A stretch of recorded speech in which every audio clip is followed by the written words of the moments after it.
Yo tenía pensado una serie de cosas, pero creo que por donde voy a empezar es por decir que en esto de la lectura profesional hay cosas que os voy a contar que son objetivas, o sea, son así, y cosas bueno, que son cosas que he ido aprendiendo que funcionan pues según experiencia mía.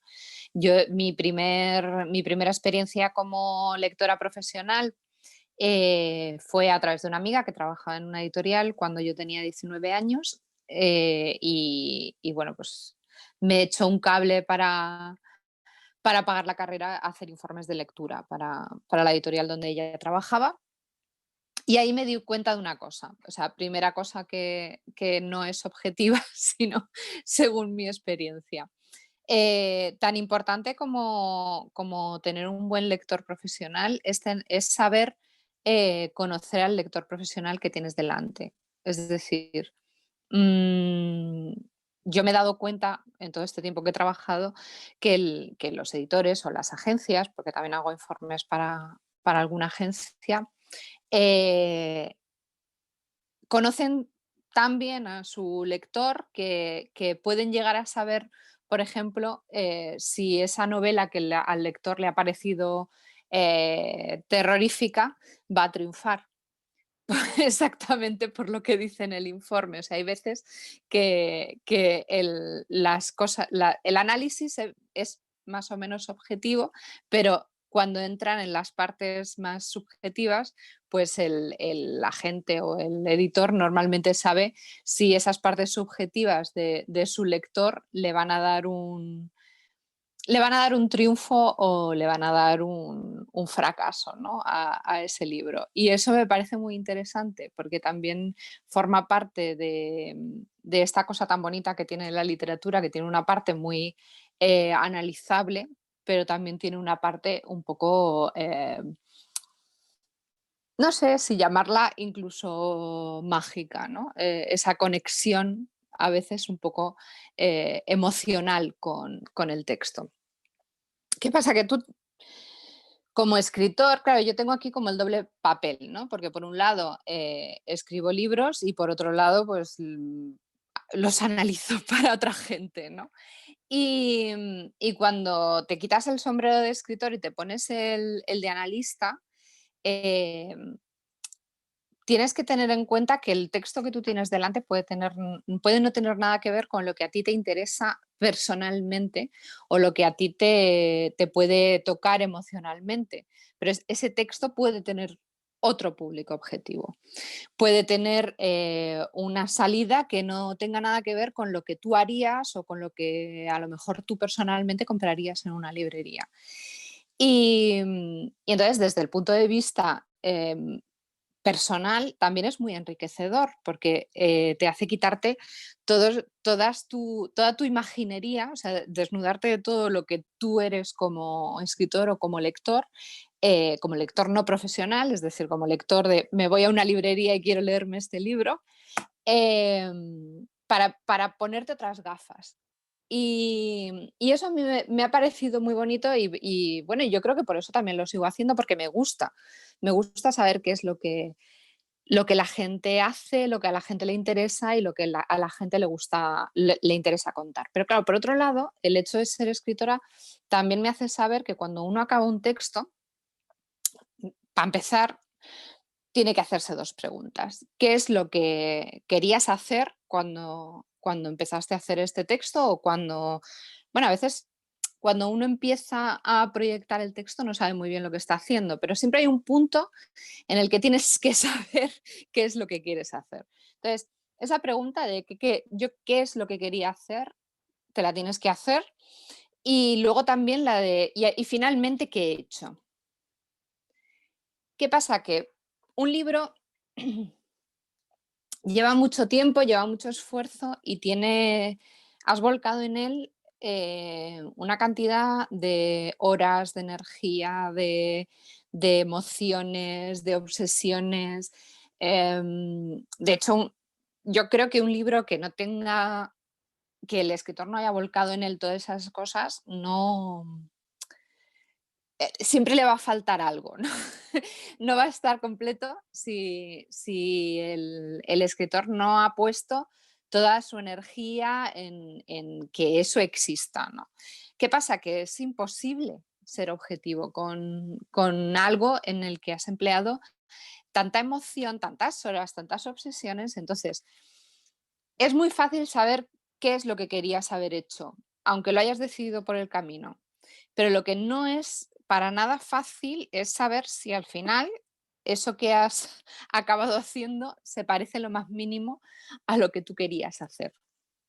Entonces, em, podría decir, bueno, es que en la confluencia de lo que querías hacer y lo que has hecho finalmente es donde está el buen libro, pero eso sería mentira y no lo creo para nada. O sea, yo creo en los accidentes afortunados. Es decir, creo que hay un montón de libros que el escritor quería haber hecho otra cosa, quería haber hecho una cosa y realmente lo que terminó haciendo fue mejor que lo que él quería hacer en origen, por una serie de circunstancias, ¿no?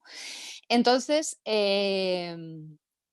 tampoco podemos ser objetivos con eso, porque cuando nosotros leemos un texto y nos damos cuenta de que no hemos hecho lo que queríamos hacer, a lo mejor estamos desestimando algo que es bueno en otro sentido.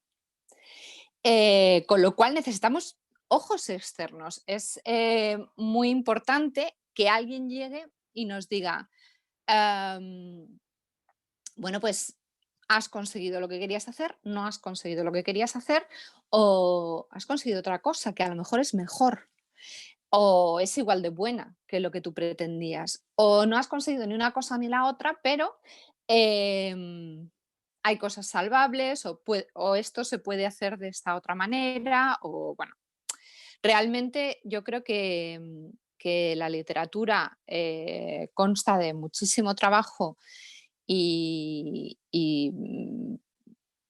esfuerzo, planificación y una serie de cosas, pero que tienen que estar ahí de alguna manera, más todo lo que tú le cargas de tu mochila emocional.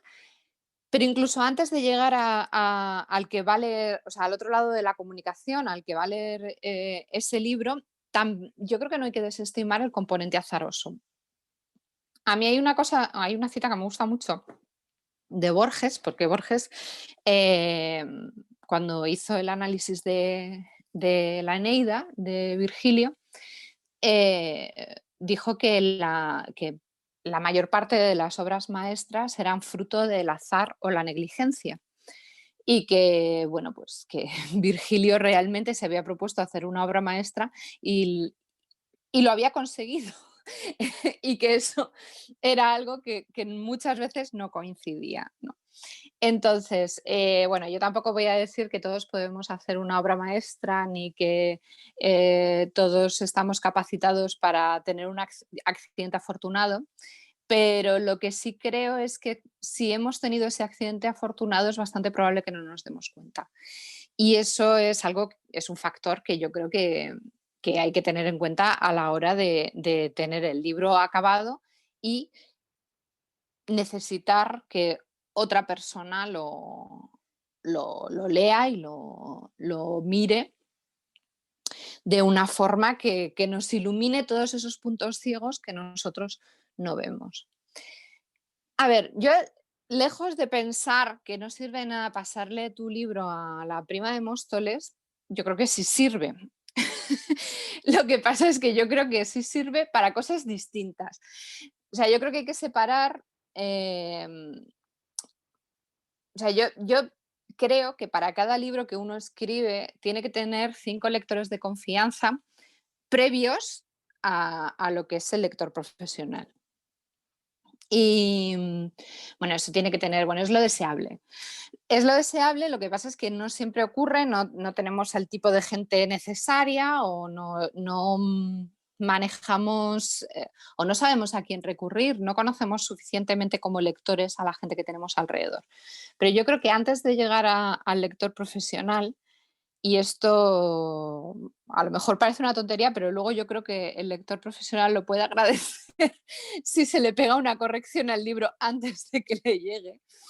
Pero, pero a mí me da la sensación de que texto también gana con los lectores que no son profesionales. O sea, yo creo que son dos cosas diferentes y que cada uno tiene su función y de hecho creo que son complementarias y que viene muy bien que existan tanto esos voluntarios que de repente deciden leer tu obra y echarte un cable, como aquellos a los que tú recurres porque tienen una visión profesional a la que tú no alcanzas y que probablemente estas personas que tú tienes a mano para que se lean tu texto, pues tampoco alcanzan a eso. ¿Qué es lo que yo creo que hay que tener? Pues yo los llamo los 5 lectores cero de confianza, em, que me parece complicadísimo tenerlos los 5 en cada cosa que escribes, porque tienen que ser muy específicos para lo que crees que has hecho, pero, em, pero me parece bueno, pues que está bien intentarlo por lo menos.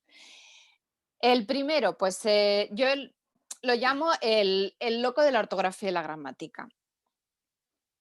Es ese amigo que tienes, o primo, o vecino, o tu madre, porque depende de la persona, es uno u otro, que no, probablemente no se fije nunca ni en de qué va el libro, ni en si es ameno, si le gusta el tema o le gustan los personajes o lo que sea, pero eso sí, o sea, si has cometido una errata, te has saltado una H o tienes una tilde de menos, te las va a marcar todas en el texto, porque es un fanático de la ortografía y de que las frases estén bien, tengan concordancias correctas y todo este tipo de cosas.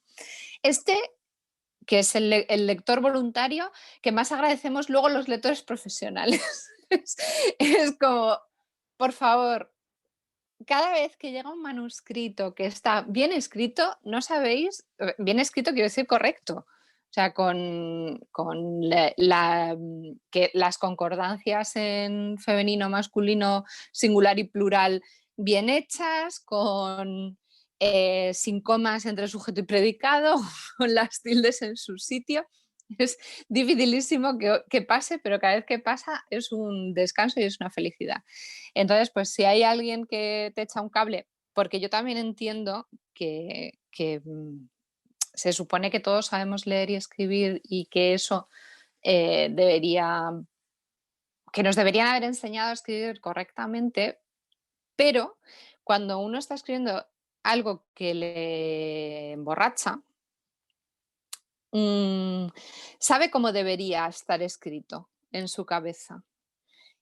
Y entonces puede ocurrir que lo leas una, dos, tres, 50 veces y no veas que has metido un faltón de ortografía como un camión, porque es tu texto, es tu frase, es tu párrafo y sabes perfectamente cómo debería estar escrito. Entonces, a veces no leemos con los ojos, sino con el cerebro, con lo que recordamos que deberíamos haber puesto ahí, con lo cual nos pasa por encima un montón de información, pues que a lo mejor no está bien puesta en el texto y debería. Es más, que sabemos ponerla bien, pero no la vemos cuando está mal hecha. A ver, el segundo lector voluntario. Pues el segundo lector voluntario, este siempre cambia de un libro a otro porque yo creo que eh, es muy específico del texto que tengas. Yo lo llamo el público objetivo. El público objetivo es esta persona de confianza que se compraría un libro del estilo del que tú has escrito. Que sabes, pues bueno, pues si has escrito que yo qué sé, un Harry Potter, pues búscate a alguien que se haya visto todas las películas y se haya leído todos los libros y le escriba privados a J.K. Rowling en Pottermore porque hay una incongruencia en el libro 5, ¿no? O sea, este tipo de gente que es el público más objetivo del texto que tú has hecho, yo creo que es relativamente fácil de encontrar y sobre todo cuanto más fanático sea, más exigente va a ser. que yo creo que... y se va a fijar en las cosas justamente en las que no se va a fijar en el ortotipográfico, es decir, te va a decir, pues se va a quejar de los personajes que has matado que le gustaban, te va a decir, yo qué sé, vamos a seguir con el ejemplo de Harry Potter, pues las reglas de la magia no admiten que no sé qué, este tipo de cosas que son un poco muy concretas de lo que tú hayas escrito, pues, o pues si has escrito, qué sé yo, una novela sobre fetichismo, pues alguien que se lea todas las novelas eróticas de fetichismo sabrá qué cosas se repiten también, ¿no? En estos libros y cuáles para un lector objetivo son agradables de encontrar y cuáles son cosas que se la tirarían a la cabeza al primero que pase. Luego, yo recomendaría, a poder ser, el especialista. O sea, el especialista y el público objetivo son distintos. El público objetivo es un fan. O el especialista es alguien que sabe del tema, que obviamente pues no es lo mismo. Si has escrito un libro histórico, pues búscate alguien, a un historiador a poder ser que le eche un ojo por si acaso pues le has pegado una patada, no sé, tienes 500 anacronismos. Mm, a ver, os voy a poner un ejemplo. Yo tuve un libro que le hice el seguimiento y que estuve participando en todo lo que fue el desarrollo de la historia desde el principio. Y entonces yo había momentos que le decía, pero a ver, ¿en qué año estamos? Y me decía, bueno, pues tampoco quiero que quede muy claro, pero sería algún punto del siglo XIX, no sé qué. Digo, ya, pero a ver, es que aquí estás poniendo cosas que no convivieron en ningún momento. O sea, si tú me estás poniendo un tipo de coche con una lámpara de gas porque no hay electricidad, con una calle asfaltada y, o sea, al final estás haciendo una de dos, o estás intentando hacer un universo completo en el que esto es así, o si lo que estás haciendo es intentar situar por referencias una época, te estás colando porque todo esto en ningún momento estuvo junto. A ver, esto que digo es un poco incongruente porque, por ejemplo, en la Ilíada, en la Ilíada conviven un montón de formas de lucha que en la realidad pues no convivieron nunca. O sea, cuando nombran las batallas, pues hay batallas que la forma de pelea, o sea, o con carro, que estuvieran al mismo nivel los diferentes estratos sociales defendiéndose los unos a los otros con el escudo, etcétera. O sea, todo este tipo de cosas no convivieron en ningún momento y algunas se llevan entre ellas cientos de años. Pero claro, la Ilíada tiene una excusa que no vas a tener tú que has escrito una novela. Y es que realmente lo que hizo el que escribió la Ilíada fue recoger una tradición oral de muchísimos años que contaba una historia, digamos que como que aglomeró una versión accesible de un montón de historias que contaban en concreto esa batalla o esa guerra, ¿no? Entonces, claro, eh, al aglomerar, pues se juntaron un montón de cosas pues, que en la vida real no habían convivido, pero eso es recoger una tradición oral. Si tú estás inventando algo nuevo, por lo menos tienes que intentar que sea lo más apegado pues si es histórico, pues eso, que no tenga anacronismos brutales o que te inventes fechas de cosas muy concretas que se sabe que pasaron. Y luego, los otros dos que a mí me parece que vienen muy bien y que se complementan entre ellos son el que no le va a parecer absolutamente nada de lo que hagas bien y al que le va a parecer cualquier cosa que hagas perfecta. Se apoya un poco la cosa de no pasárselo a tu prima de Móstoles, porque uno piensa que la prima de Móstoles siempre va a ser tu mejor fan y te va a decir que todo lo haces fenomenal y que es maravilloso y que no sé qué. Vale, esto pasa, pero también puede pasar que tengas en tu prima de Móstoles el peor crítico posible que te vaya a decir todo lo horroroso que has hecho en tu vida por tu bien. Y entonces, me parece que son muy útiles porque está el que siempre se pone en lo peor y el que siempre se pone en lo mejor, que realmente la función del que se pone siempre en lo mejor no es otra que sostenerte un poco el ego, porque al final, y esto creo que hay que tenerlo en cuenta y se tiene muy poco en cuenta, los escritores vivimos en el precario equilibrio de trabajar con algo que por un lado es muy profesional y que conlleva mucho esfuerzo, pero por otro lado tiene un componente emotivo, emocional muy fuerte, porque tú te encierras con una historia o con un tema durante muchísimas horas y le pones tantísimo esfuerzo y le pones eh, tanto cariño, tanta obsesión, a veces tanto odio también, porque cogerías el texto y lo lanzarías por la ventana y te quedarías tan ancho, pero le pones tantas cosas propias, tuyas y que no son de nadie más, que a veces cualquier cosa que le digan al texto en contra, por muy verdad que sea, hace mucho daño. Entonces, yo creo que la utilidad del tener el fan número uno que te va a decir lo maravilloso que eres y lo estupendo es para solventar esto, ¿no? O sea, para que las cosas que duelen, duelan menos porque te den un apoyo emocional. ¿Eso quiere decir que te lo tienes que creer? Pues no. Mi madre siempre decía porque cuando era pequeña me encantaba el cuento de la Cenicienta, igual en la peli de Disney con los ratoncitos y todo esto y tal. Entonces, pues mi madre me dejaba verla y todo eso, pero luego siempre me decía, pero no se te ocurra creértelo. Esta película está muy bien, pero no va a venir nadie a salvarte de tu propia vida.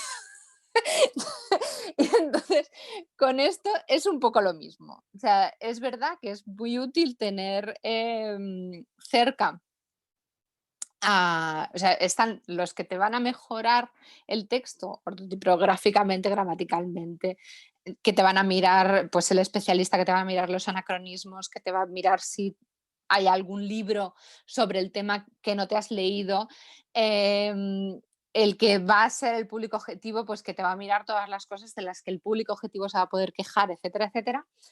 Pero esos sí son útiles, pero luego pues el que se va a quejar de todo y el que no se va a quejar de nada, pues realmente están para dar un apoyo emocional. Bueno, esto a mí me parece que es muy útil, esto es una cosa que yo he aprendido que es muy útil tener, más allá de que esto no suple en absoluto la función del lector profesional. O sea, esto lo que va a hacer es que tú puedas hacer una mejor corrección de tu texto antes de que lo lea alguien que tenga una visión objetivo comercial.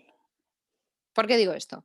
Bueno, pues porque al final uno cae en la tentación a veces, si tiene un muy buen informe de lectura de su texto, de un lector profesional, de pensar que, de alguna forma le protege de la crítica, ¿no? Es como, esto es lo que me voy a encontrar en la crítica en el futuro. Realmente un lector profesional no es un crítico. El lector profesional, o sea, un crítico tiene que tener una formación, o sea, no hablamos de un opinador, hablamos de un crítico. Un crítico tiene que tener una formación, tiene que tener una escuela de crítica y tener una serie de parámetros y conocer la obra del autor, etcétera, etcétera. Lo que conoce el lector profesional es más allá de si la obra funciona en sí misma, es también qué es lo que quieren y lo que necesitan y lo que buscan mm, las editoriales, los agentes, e incluso si tú tú te quieres autopublicar, ¿qué es lo que puede hacer tu obra más atractiva para el público objetivo de esta obra? Básicamente, o sea, queda muy feo decir que tiene un punto de marketing, pero lo tiene. O sea, es estar buscando qué es lo que de alguna forma profesionaliza tu texto. Prácticamente todo tiene arreglo con una corrección, o una buena corrección. No con una, sino pueden ser 10 o 12. Em, Antes os ha contado Eduardo que gané el premio Ateneo Ciudad de Valladolid. El libro con el que gané ese premio se llamaba Los alemanes se vuelan la cabeza por amor. Ese libro, ese texto, el manuscrito final, tenía 270 páginas. El primer borrador de ese texto tenía 1200. Eh, o sea, yo dediqué como alrededor de 3 años, casi 4, solo en corregir ese texto. Por eso digo que también hay veces que y en ese primer original no funcionaba absolutamente nada. Lo digo con un poco de dolor, porque yo me había propuesto una cosa y tuve o sea, quise llevar hasta el final aquello que yo me había propuesto y en ningún momento quise ceder a la idea de que lo que estaba haciendo no funcionaba y no servía para nada. Con lo cual salió una cosa megalómana y estúpida con la que podría haber matado a alguien solo con el borrador de lo que pesaba. Y entonces en un momento determinado, cuando conseguí alejarme de lo que yo había hecho emocionalmente y me tuve que poner un poco las gafas las gafas objetivas, pero para mí misma dejé un tiempo pasar. Esto sí me parece muy importante. O sea, antes de corregir hay que dejar el libro en la nevera y dejarlo allí olvidado todo lo posible antes de volver a retomarlo para no recordar exactamente lo que has hecho y poder mirarlo con unos ojos. A ver, siempre vas a recordar lo que has hecho, pero los detalles se difuminan con el tiempo y tienes más capacidad para ver de forma objetiva pues qué es lo que funciona, qué es lo que no, qué es lo que tienes que poner, qué es lo que tienes que quitar, etcétera. Eh, Nunca vas a ser lo suficientemente objetivo como para que quede una cosa, como para que realmente sepas al final si lo que has hecho es lo que es algo que sí, que es lo que va a funcionar y se te van a pasar cosas y todo es así, pero es muy importante dejar pasar un tiempo antes de cogerlo. Y entonces, bueno, pues en este caso lo que yo hice fue eliminar todo lo que me pareció superfluo y bueno, pues eliminé casi 1000 páginas de texto. Esto lo pongo, por ejemplo, porque me parece que a veces es importante tener en cuenta que por mucho trabajo que tú hayas puesto en algo, hay veces que ese algo no funciona, pero tampoco siempre merece la pena abandonarlo. Lo que merece la pena es dejarlo un poco apartadito, em, buscar que te asesoren desde fuera y ver qué es lo que puedes hacer con eso, si te merece la pena emocionalmente rescatarlo. em, Quizá hay algo ahí especial, ¿no? O sea, en este caso, para mí no fue el accidente afortunado, sino el desafortunado, pero luego le puse mucho trabajo, muchos años de corrección y finalmente acabó siendo afortunado, ¿no? Pero bueno, al final es un poco pues eso, que yo creo que también que no hay que desanimarse, que es importante saber que todo tiene solución corrigiendo. Y para eso también está el lector profesional. Es decir, qué es un lector profesional? Pues un lector profesional es una persona que se dedica profesionalmente a leer y a asesorar a través de informes sobre obras literarias. ¿Esto qué quiere decir? Pues que es una persona que es capaz de leerse un libro y hacer una cosa, un informe escrito de lectura que tiene un análisis pormenorizado de todo lo que hay en ese texto, em, que cubre todo lo de los 5 anteriores, más o menos, em, pero con un plus. También conoce el mercado. Esto, pues si queréis que vuestro libro, a ver, yo soy de las personas que opinan que un libro eh, acaba cuando el lector le pone su mochila al texto que has escrito. Es decir, no hay dos lectores mm, que lean exactamente el mismo libro. ¿Por qué? Porque cuando tú lees algo le aportas tu propia experiencia, a los personajes les pones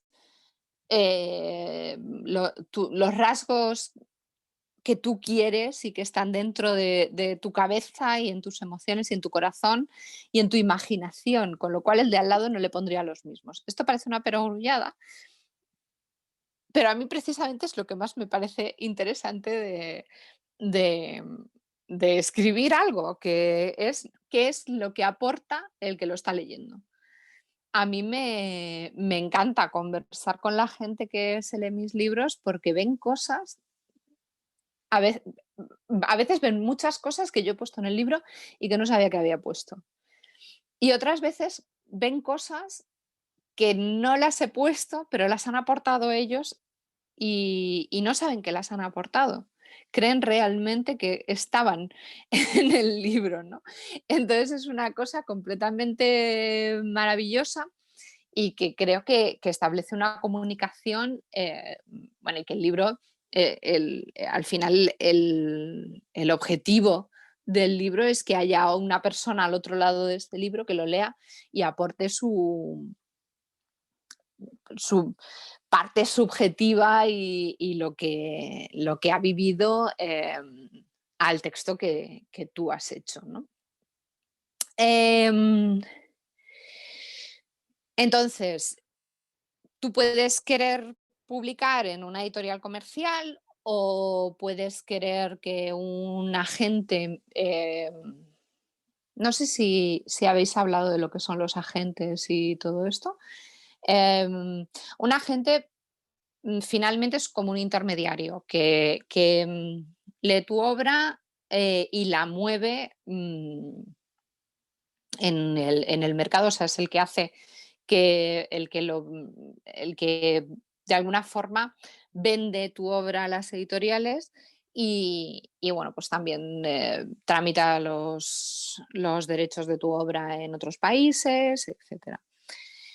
Eh, Te tramita los contratos, todo este tipo de historias, ¿no? Entonces, bueno, pues realmente tanto los agentes tienen lectores profesionales como las editoriales comerciales. Entonces, em, o sea, si tú quieres publicar en una editorial comercial, no vas a poder librarte en absoluto de lo que es un lector profesional. O sea, el lector profesional te lo vas a encontrar tanto si tú lo buscas porque quieres una opinión objetiva sobre tu obra, ya sea porque te parece útil saber qué es lo que luego te van a poder decir en las agencias o en las editoriales, como porque te quieras autopublicar y quieras tener una visión objetiva de tu obra completamente analizada y pormenorizada y que te oriente también a la hora de tú proyectar este libro al ponerlo a la venta por tus propios medios, pues saber también muy bien hacia dónde enfocarlo, cómo hacerlo, etcétera. E incluso un paso antes, ¿no? O sea, cómo mejorar esta obra porque para hacerla más atractiva o porque hay cosas en ella que no funcionan, porque también hay, o sea, no son solo cosas que no vayan a funcionar de cara a las editoriales o de cara a las agencias, sino que también hay cosas que directamente están mal objetivamente y no funcionan en un texto, ¿no? Porque no se entiende, porque no se sabe cuáles son las relaciones entre los personajes, porque, bueno, os hacéis una idea de las cosas que una se puede llegar a encontrar. Pues yo qué sé, un ejemplo clarísimo son libros donde los personajes cambian de nombre, de edad y a veces hasta de sexo a lo largo del texto. Y entonces dices, pero bueno, a ver, lo del nombre es súper común porque uno de los grandes arrepentimientos de los escritores es el nombre que le han puesto a los personajes. Entonces hay veces que a mitad de la novela deciden llamarlo de otra forma. Y al buscar y trasladar el nombre, pues alguno se pierde. Y entonces este personaje, cuando tú estás leyendo la novela de nuevas, ese personaje que durante 200 páginas se llamaba Alberto, de repente desaparece y empieza a aparecer un Jesús que no sabes quién es y tardas un buen rato en decir, pero, este era el frutero que hizo no sé qué. Y entonces todo este tipo de cosas pasan mucho. Y, por ejemplo, pasan especialmente con los niños, cuando hay personajes infantiles que no suelen. A ver, en las novelas adultas, pues muchas veces los personajes infantiles son muy circunstanciales, entonces es Pepita que tenía un hijo, ¿no? Y cada vez que aparece este hijo, pues muchas veces el niño cambia de edad, cambia de sexo, o sea, a veces es niño y a veces niña, etcétera, etcétera. Entonces, bueno, pues esto son cosas pues, que también solventa un lector profesional porque está para eso, atento a todo esto. Yo me he preparado todo esta charla en mi libreta de tomar los apuntes de los textos de los libros cuando hago informes. Y entonces yo tengo dicho en mi casa que si me muero antes que el resto, por favor que ven mis libretas porque van a llevarse una idea absolutamente esquizofrénica. Porque claro, está todo lleno de pegotes que para mí tienen mucho sentido porque luego cuando hago el informe todo se construye, pero hay cambios de tono, de exabruptos de repente, porque digo, ¿pero esto qué es? Y tal, porque muchas veces, y entonces esta libreta que es en la que me he preparado esto, pues esta concretamente está para que en cuanto la acabe la tire a la estufa y no vuelva a sacarla nunca más. Pero si queréis os cuento cuáles son los errores más comunes que me he encontrado yo en un informe. Yo supongo que esto también es un poco, o sea, por un lado sí creo que en general las metidas de pata pues suelen ser más o menos las mismas, a veces te sorprendes, pero bueno, suelen repetirse, pero yo también creo que a veces es lo que te toca, ¿no? Pues que te tocan más de un tipo de errores y otras veces pues te toca más de otro tipo. Mm, a ver, yo creo que el error más común en una primera novela, sobre todo, o sea, en lo que se nota que es una primera novela, es en que el escritor ha querido meterlo todo, como si le fueran a prohibir después de esa novela escribir ninguna otra. Em, claro, esto normalmente es un error, es decir,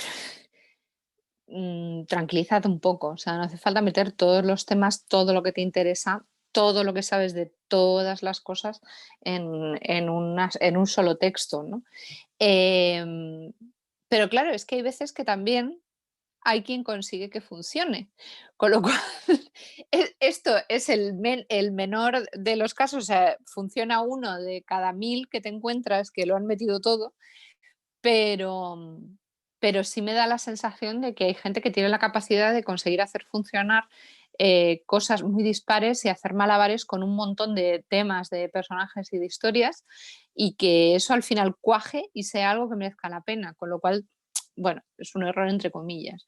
Normalmente es un error. Y luego, el segundo error más común que me encuentro son las escenas sexuales horribles.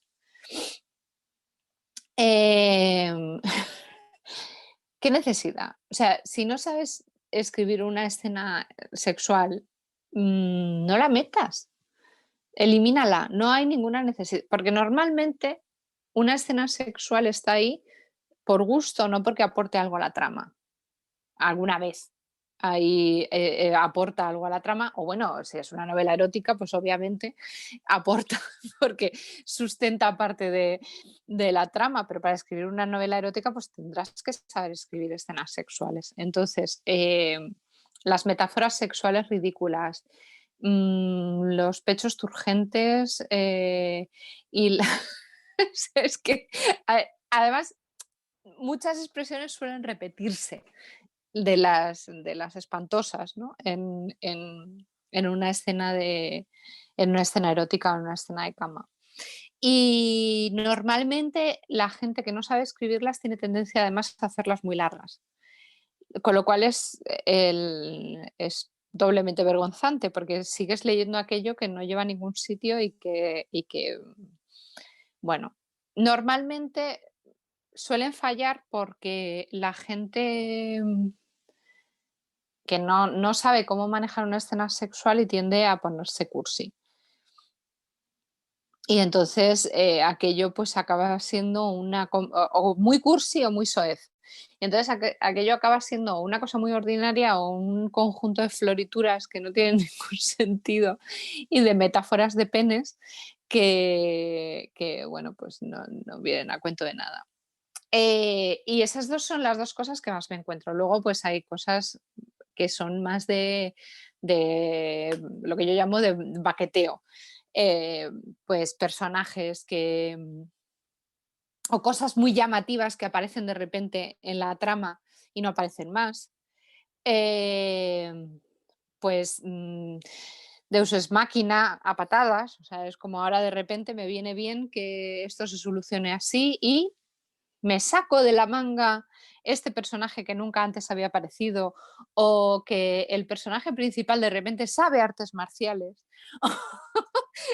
Unas cosas que dices, bueno, a ver, o sea, me parece muy bien que te venga bien en la página 80 que la protagonista sepa artes marciales, pero deberíamos saberlo antes de que las utilice, porque si no, lo que parece es lo que realmente ha pasado, que te ha venido bien en ese momento que supiera artes marciales y resulta pues que puede con 3 tíos en un garaje haciéndoles una llave de lo que sea. Pues hombre, pero por eso digo que esas cosas suelen tener muy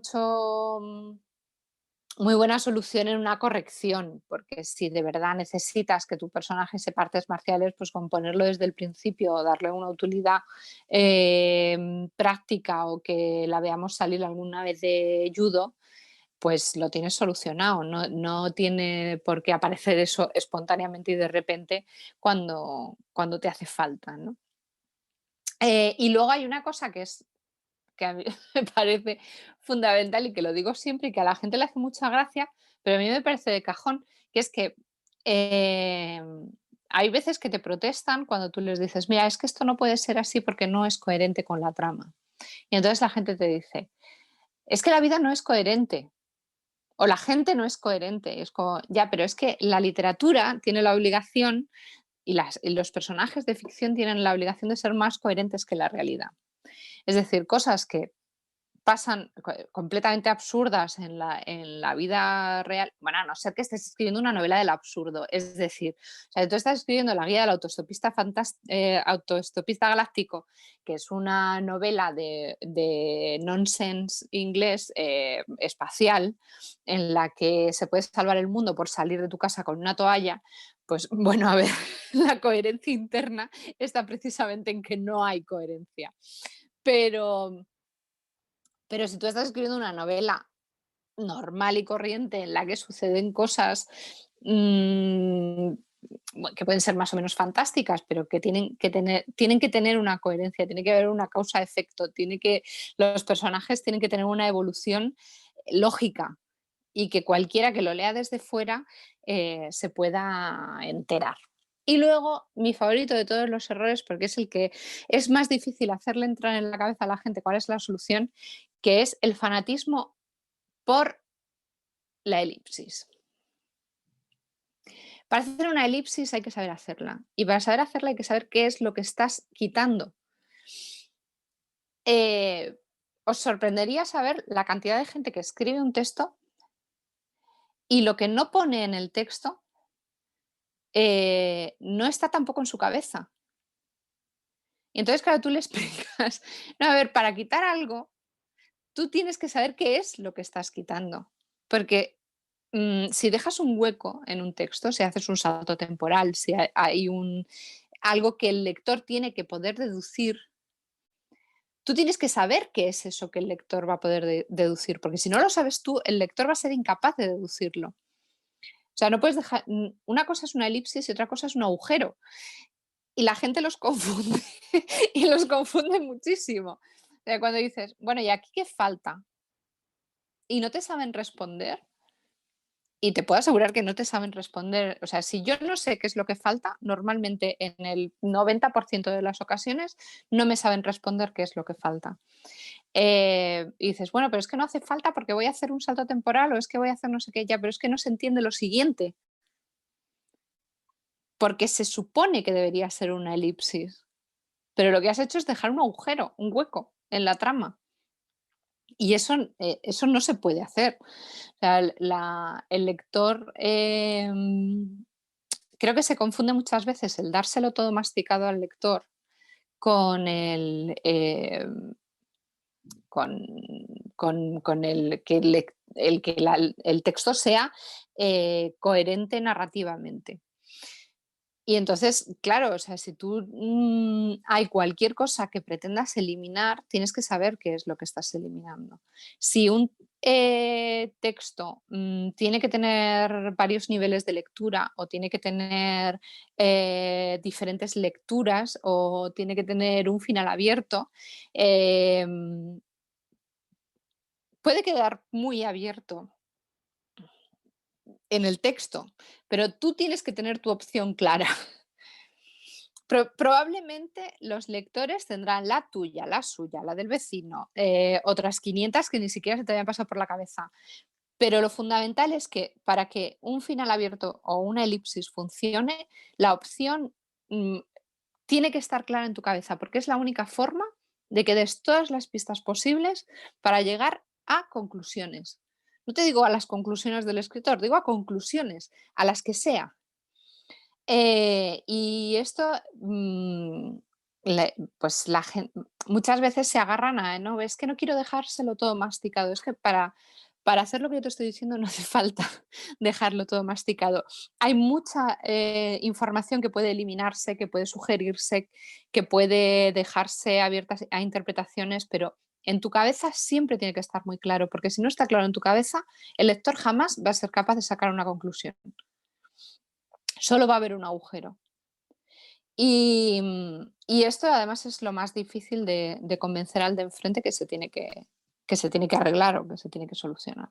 Esos agujeros que supuestamente se dejan adrede para hacerle al lector la cosa más interesante, ¿no? O algo así. Y realmente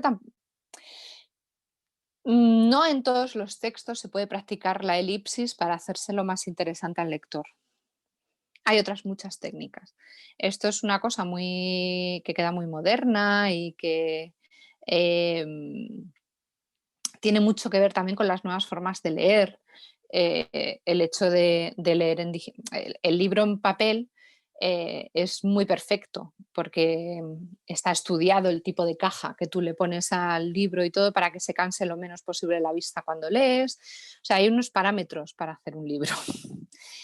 Entonces, ¿eso qué es lo que hace? Pues que cuando tú lees en digital, em, ya solo el músculo del ojo se cansa más, porque no está respetando esas medidas del libro, tiene otras características diferentes a lo que es el libro un libro físico.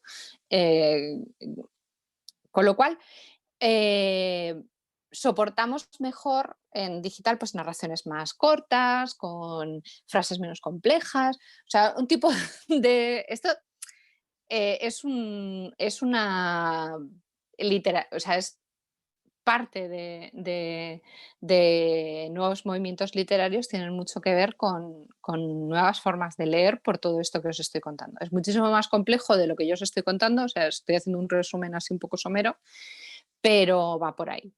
Entonces, yo creo que muchas veces la gente confunde el hecho de que algo esté simplificado, mm, por muy literario que sea, con el hecho de que se hayan eliminado cosas o que se haya... em, como que para hacer un texto más moderno a veces la gente piensa pues que hay que dejarlo en el esqueleto. Y, y esto también es un error muy común.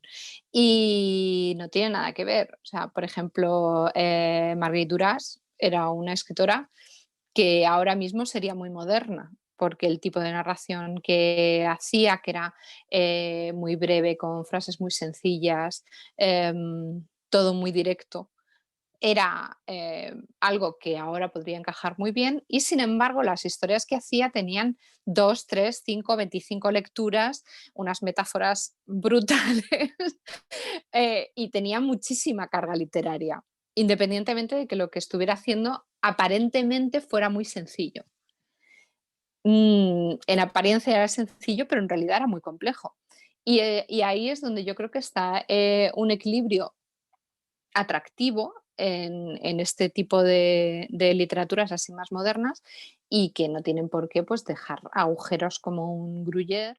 Si queréis os cuento un poco qué es lo que tiene un informe, qué es lo que tiene que tener un informe profesional, porque claro, normalmente los informes literarios, pues cada editorial o cada agencia o tal, pues tiene su librillo. Es decir, pues me gusta más que me pongas más hincapié en tal punto o en tal otro, o ahora añades no sé cuántos. Em, pero hay unas cosas pues, que más o menos se repiten siempre y que si tú pides un informe literario externo que no tenga nada que ver con una editorial o con una agencia, sino que se lo pides a un lector y le pagas porque te haga un informe de tu texto, esto es lo que sí va a tener que tener siempre. Pues que, pues, lo que es la ficha técnica del texto, pues quién es el autor, si ha publicado antes o no, etcétera, etcétera. Esto normalmente tiene que estar para las editoriales y para las agencias, a no ser que te lo den ciego. Muchas veces las agencias o las editoriales no te dan la primera página para que no veas quién lo ha escrito y sencillamente juzgues el texto de dentro.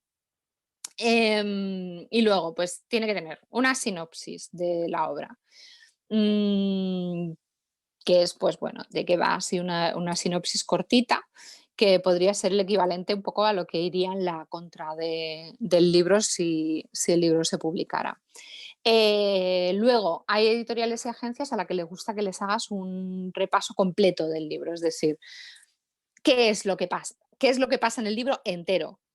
Entonces tú tienes que hacer un resumen, aparte de la sinopsis, un resumen de pe a pa, o sea, de dónde empieza, cómo se desarrolla y dónde acaba. Em, que esto, yo sé que muchas veces los escritores son muy reticentes a contar cómo acaba su texto, ¿no? Entonces a ver, yo trabajo con gente que está desarrollando una novela y les preguntas, vale, pero ¿qué viene después? Y entonces dicen, es que te destripo el final, digo, pero es que me da igual que me destripes el final, te estoy dando apoyo para que acabes la novela. ¿Cómo voy a saber dónde quieres llegar si no sé cuál es el final que tienes pensado? Entonces, pero claro, entonces tenéis que saber que muchas veces el final de tu novela aparece en el informe de lectura, pues esto acaba así. Con lo cual, no te libras al final de que esto en algún momento aparezca ante gente que no se ha leído el libro todavía. Luego, la valoración comercial y la valoración literaria. Em, Esto normalmente es una puntuación del 1 al 10. A veces te piden que lo justifiques, a veces se justifica con el resto de los puntos del informe, ¿no?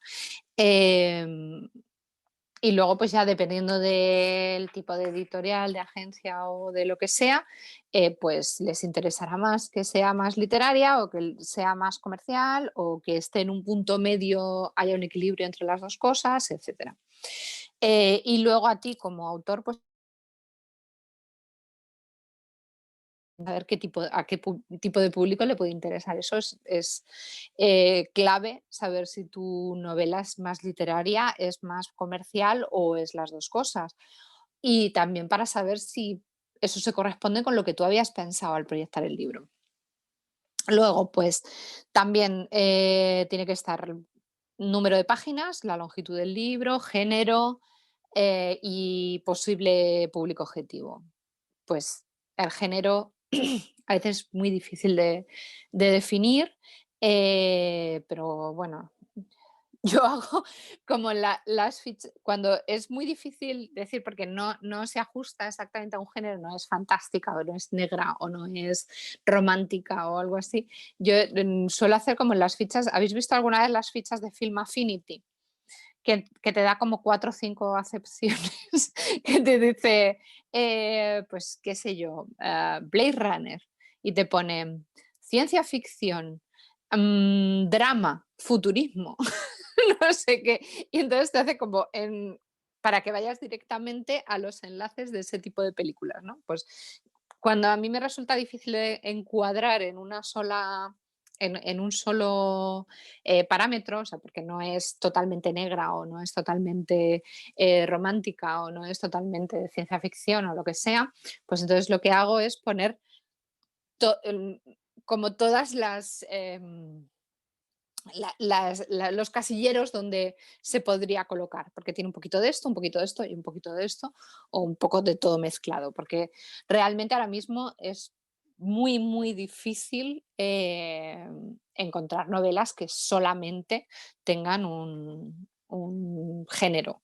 O sea, la fusión de géneros, pues bueno, pues es que esto es así. Y luego,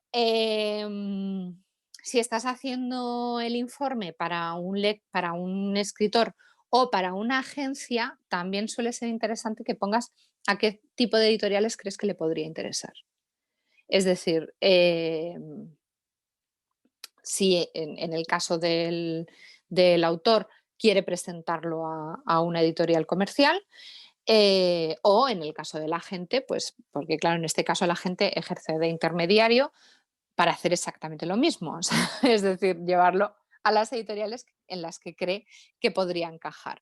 Entonces, bueno, pues tú haces ahí un poco, pues tengo una novela que es literaria, pero al mismo tiempo es un poquito negra y un poquito tal. Pues yo creo que podría encajar en Alfaguara Negra y podría encajar en Destino y a lo mejor podría interesarle a no sé qué. Bueno, pues haces un poco, por eso también es muy importante que sepas qué es lo que, a la hora de ser un lector editorial, pues qué es lo que publican las editoriales.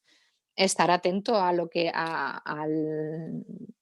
hacia dónde se dirigen los intereses no te voy a decir de todas, pero porque hay muchísimas editoriales, pero, pero bueno, más o menos sí que tener una idea de lo que la mayoría hace y hacia dónde van sus intereses.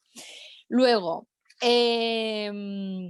últimamente en esta cosa del género, el número de páginas y no sé qué, también me están pidiendo como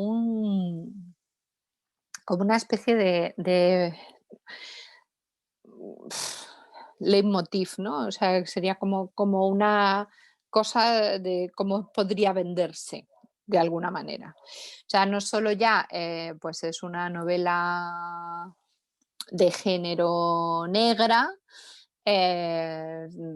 sino, yo qué sé, pues decir, em, una novela heredera de Patricia Highsmith y no sé qué. O sea, que también te piden ahora últimamente mucho, o por lo menos a mí me lo piden mucho, el poner,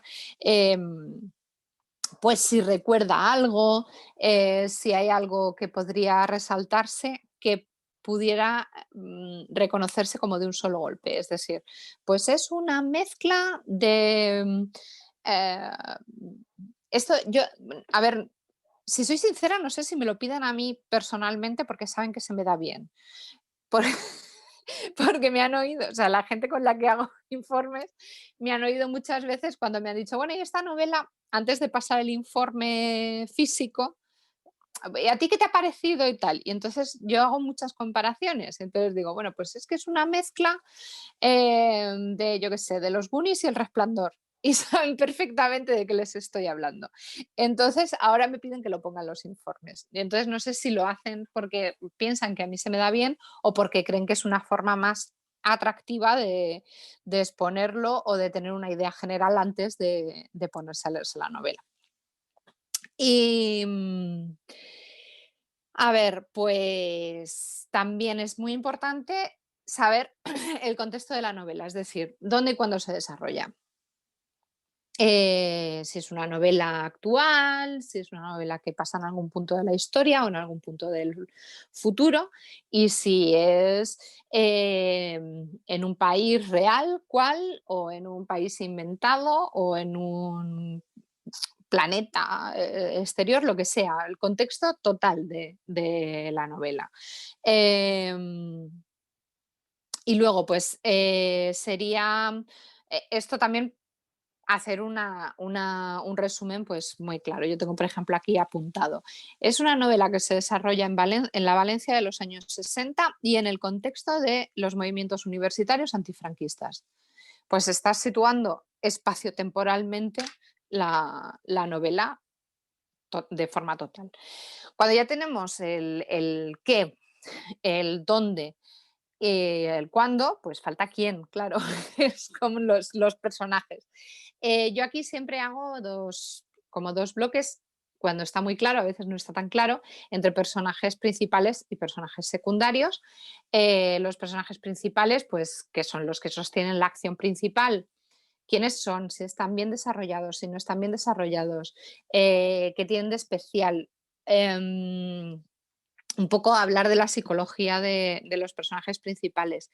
Y luego los personajes secundarios, que normalmente son o bien los que apoyan la trama principal o bien los que sostienen las subtramas, a veces las dos cosas, pues se explica un poco quiénes son y si están bien desarrollados o no, pero como de una forma más somera. O sea, es más relevante explicar qué es lo que funciona o deja de funcionar en los personajes principales que en los secundarios, pero bueno, y sobre todo si tienen una evolución congruente y qué es lo que quieren, qué es lo que necesitan. O sea, normalmente la ficción va de gente que quiere o que necesita algo y, y los obstáculos que se van encontrando en su camino para conseguirlo.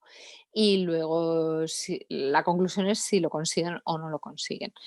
Esto es una forma muy somerísima de explicar qué es una obra de ficción, pero en la gran mayoría de los casos va de esto. Entonces, lo importante en un informe de lectura es decir si este personaje realmente sigue una evolución lógica, sabiendo, o sea, si está bien construido y dentro del cómo está construido sigue una evolución lógica para lograr o no lograr el objetivo de aquello que estaba necesitando o buscando en la historia, ¿no? Luego, el tono, la estructura y el estilo. Pues qué tipo de narrador tiene, si está narrado en primera persona, en tercera persona, en segunda persona. Los textos largos narrados en segunda persona por lo general son bastante pesados. La segunda persona aguanta muy mal una novela larga, pero bueno, podría suceder o podría ser una novela epistolar en cartas, pues qué tipo de estructura tiene, si es circular, si el tiempo transcurre tal cual, si hay flashbacks, etcétera, etcétera. Luego, pues el estilo del autor y sus habilidades estilísticas, más o menos. Y luego, pues el tono, si está en tono dramático, tono de comedia, tono folletinesco, etcétera. Y si eso mm, va con lo que está contando, porque esto también es importante. Es decir, la voz del narrador y el tono con el que está narrando la historia mm, es fundamental para que una historia funcione. Y la forma en la que se estructura esa narración también es uno de los puntos más importantes a la hora de valorar si una historia funciona o no funciona, porque incluso la historia más tonta del universo, bien contada, con un narrador sólido y que tiene habilidad para mantener enganchado al lector, hace un buen libro. Entonces, eso a mí me parece una de las cosas que más hay que valorar, ¿no? Si está bien pillado ese narrador. Y luego, los puntos fuertes de la obra, qué es lo que hace que funcione, a veces dentro de incluso qué es lo que resalta para bien dentro de una obra que a veces pues no tiene que ser necesariamente buena. Es decir, hay veces que falla todo, pero hay 4 o 5 cosas en la historia que dices, esto es lo bueno que tiene la obra y a partir de aquí se podría hacer. Y ahí es donde está el otro punto, o sea, ¿qué es lo que se podría mejorar de la historia? Y a veces, pues dependiendo del tipo de informe, ¿cómo? Mm, sí, o sea, no solo decir, bueno, pues es que este personaje que se cargó en la página 20 era realmente el que debería haber llevado el peso de la narración porque es lo más interesante del libro. Esto a veces pasa. Pues hay veces que no solo hay que decirlo, sino que también decir, ¿y cómo se haría para que este personaje fuera el que llevase el peso de la narración? Pues así, así, así, etcétera. Y esto haría que resultara más atractivo pues, o a un público más amplio o estuviera más dirigido al público objetivo del tipo de historia, porque es un personaje con el que pueden empatizar más, etcétera, pues lo que sea. Y luego eh, hay una cosa que esto entronca con una cosa que os contaba antes, que es que los editores y los agentes conocen muy bien a sus lectores. Entonces, hay una conexión un poco inexplicable entre el agente y el editor y la persona a la que le encarga el informe, en la que sabe en qué puntos de este punto que os voy a decir ahora puede confiar, cómo y de qué manera, que es la valoración personal. Em, el punto de la valoración personal es cuando el lector mm, el lector profesional se quita el sombrero profesional y se pone las gafas de lector vicario o de lector disfrutón, ¿no? El que se está leyendo el libro por gusto. Por un momento dice, bueno, si yo este libro en vez de por trabajo me lo estuviera leyendo por gusto, ¿qué es lo que sentiría? ¿Qué es lo que a mí más me gustaría? Si yo hubiera oído hablar de esta historia en una librería, lo cogería de la mesa y me lo llevaría. Todo este tipo de cosas, ¿no? Y yo creo que en un porcentaje muy alto, cuanto ya llevas mucho tiempo trabajando con editoriales y con agencias, al final es el punto al que más caso hacen.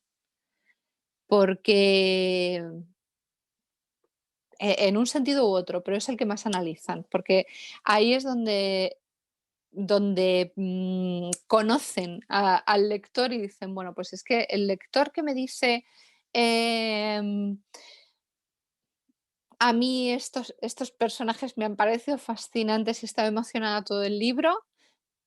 Es un libro que va a merecer la pena. O al contrario, el lector que me dice: mira, no había por dónde cogerlo, me ha aburrido un montón", el editor dice: "Pues yo lo voy a vender como churro", que también pasa, que yo lo llamo los lectores inversos, que son aquellos que aquello que les horroriza es luego el libro que más vende.